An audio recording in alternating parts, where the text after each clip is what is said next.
बड़ी खबर, सतलोक आश्रम के प्रमुख को लेकर बड़ी खबर। पंजाब एंड हरियाणा हाईकोर्ट से बड़ी राहत मिली है। देशद्रोह के केस में सजा काट रहे रामपाल को जमानत मिली। रामपाल को 19 नवंबर 2014 को गिरफ्तार किया था। पंजाब एंड हरियाणा हाईकोर्ट से राहत, बड़ी राहत। देशद्रोह के केस में सजा काट रहे रामपाल को जमानत।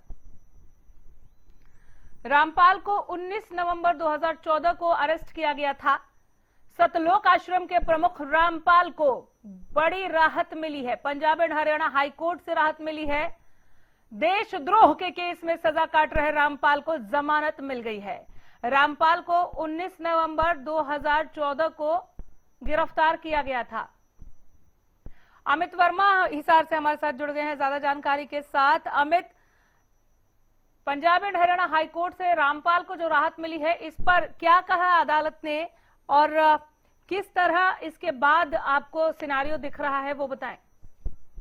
जी बिल्कुल, बात की जाए तो इस हाल से जुड़े हुए केस के अंदर रामपाल को जमानत मिली है और 11 साल के बाद रामपाल को यह जमानत मिली है, क्योंकि सबूतों के अभाव में रामपाल को कोर्ट द्वारा यहाँ पर जमानत दी गई है और बरी किया गया, क्योंकि जो इस पर देशद्रोह के केस लगे थे उनमें सबूतों के अभाव के कारण, वहां पर गवाहों की कमी के कारण हाई कोर्ट ने इस पर जमानत दी है। क्योंकि पिछले 11 साल से हाई कोर्ट रामपाल जो है जेल में बंद है, इस हाल की सेंट्रल जेल में बंद है और किसी पर वहां का जो बात की जाए तो उसकी जो उसका आचरण है वो बहुत ही अच्छा आचरण होने के कारण यहाँ पर रामपाल को जमानत दी गई है।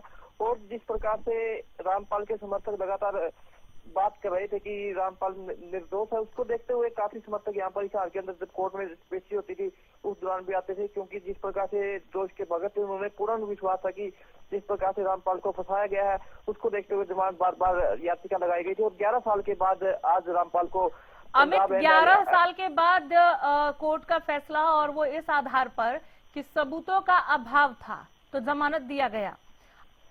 रामपाल के वकील ने क्या कहा और विरोधी पक्ष, सामने वाले पक्ष ने इस जमानत को चैलेंज करने की कोई बात कही है क्या? जी बिल्कुल, अभी तक वकील की तरफ से कोई बयान नहीं आया है, लेकिन जिस प्रकार से एक आदेश ही वहां पर मीडिया को अभी तक दिया गया है और कुछ देर के बाद जब चंडीगढ़ के अंदर इसके वकील मीडिया से बातचीत करेंगे, किस प्रकार जमानत दी गई है, क्या क्या शर्तें लगाई गई है, वो बाद में फैसला हो पाएगा। क्योंकि अभी जिस प्रकार से जो लेटर जारी हुआ है उसमें केवल यही बताया गया कि सबूतों के अभाव में रामपाल को यहाँ पर जमानत दी गई है और शाम तक ही रामपाल यहाँ पर जेल से बाहर आ जाएगा। और अभी तक ये भी नहीं पता कि रामपाल को जमानत मिलने के बाद कहाँ भेजा जाएगा, या अपने आश्रम पे आएगा फिर या अपने घर पे जाएगा। क्योंकि बात की जाए जिस प्रकार के 3 से 4 आश्रम है वहाँ तो पहले ही सरकार द्वारा सील कर दिया गया है, लेकिन अभी तक पूरी आदेश अभी तक मीडिया के सामने नहीं आया। क्योंकि जिस प्रकार से वकील आएंगे, किस प्रकार से रामपाल को जेल से आने के बाद किस प्रकार से सिक्योरिटी दी जाएगी, किस प्रकार थोड़ा और विस्तार से समझना चाह रही हूँ। हत्या के 2 मामलों में पहले ही जमानत मिल चुकी है, तीसरे केस में भी जमानत मिल गई। ऐसे में इन जमानतों को चैलेंज नहीं किया जा रहा है या बहुत स्मूथ है रामपाल के लिए इन तमाम बड़े आरोपों से निकल जाना, जो कि दिख रहा है जमानत पे जमानत मिल रही है। और सतलोक आश्रम में किस तरह की तस्वीरें आप देख रहे हैं इस बड़ी खबर आने के बाद?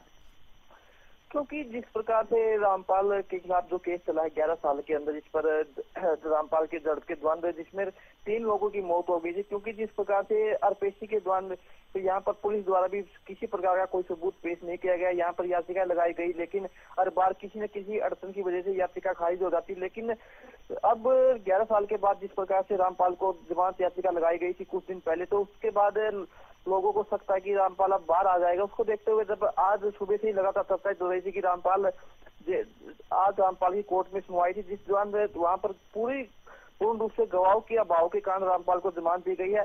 लेकिन अब जो ठीक है, अभी तक वकील कुछ बोले नहीं है, मैं समझ पा रही हूँ आपकी बात को। अमित वर्मा, जब तक दोनों ही पक्षों के वकीलों का बयान नहीं आ जाता तब तक इस पर और बात करना, मुझे लगता है कि हम केवल सुगबुगाहटों को लेकर ही बात कर सकते हैं या फिर सबूतों के अभाव पर ही बात कर सकते हैं। सबूतों के अभाव को लेकर भी अपडेट जानने के लिए मैं आपके पास लौटूंगी कि एक के बाद एक तीसरे केस में जमानत का मिल जाना रामपाल को, देशद्रोह जैसे मामले को लेकर, इससे पहले हत्या के 2 मामलों में जमानत, वकीलों के बयान का इंतजार करते हैं। बहुत शुक्रिया फिलहाल इस तमाम जानकारी के लिए।